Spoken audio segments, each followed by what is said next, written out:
Amazon ప్రైమ్‌లో 'breath 2' అనేది ఒక web series తీశారు. ఆ వెబ్ సీరీస్ గురించి నేను రివ్యూ ఇవ్వబోతున్నాను. ఇది 'బ్రీత్' సీరీస్ 2 అనమాట. సీరీస్ 1 నేనైతే చూడలేదు. సీరీస్ 1 మాధవన్ యాక్ట్ చేశాడు. ఈ సీరీస్ 2లో అయితే మన నిత్యా మీనన్, అభిషేక్ బచ్చన్ యాక్ట్ చేశారు. ఇది యాక్చువల్లీ నేనెలా చూసానంటే నిత్యా మీనన్ కొంచెం బోల్డ్‌గా నటించేసేసింది. ఆ తర్వాత ఏంటది సావిత్రిలా నటించేసింది. ఇక్కడ ఇలా చేసింది, అలా చేసింది అనేది వీడియో వచ్చి ఏంటిది అని చూస్తే 'బ్రీత్' అని ఉంది. ఆ 'బ్రీత్' అనేది చూస్తే అప్పుడు చూసాననమాట. అది అమెజాన్ ప్రైమ్‌లో ఉంది అని. సరే అప్పుడు చూద్దామని చెప్పి చూసాను. నాకు నచ్చింది నిజంగా. బావుంది. ఎందుకు బావుంది అని చెప్తున్నానంటే యాక్షన్ స్కోప్ చాలా బావుంది.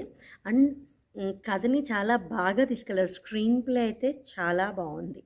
ఇది ఏంటి అంటే ఇందులో మెయిన్ థింగ్ మనకి ఏమంటారు దాన్ని 'అపరిచితుడు' సినిమాలాగా స్ప్లిట్ పర్సనాలిటీ ఉండింది కదా!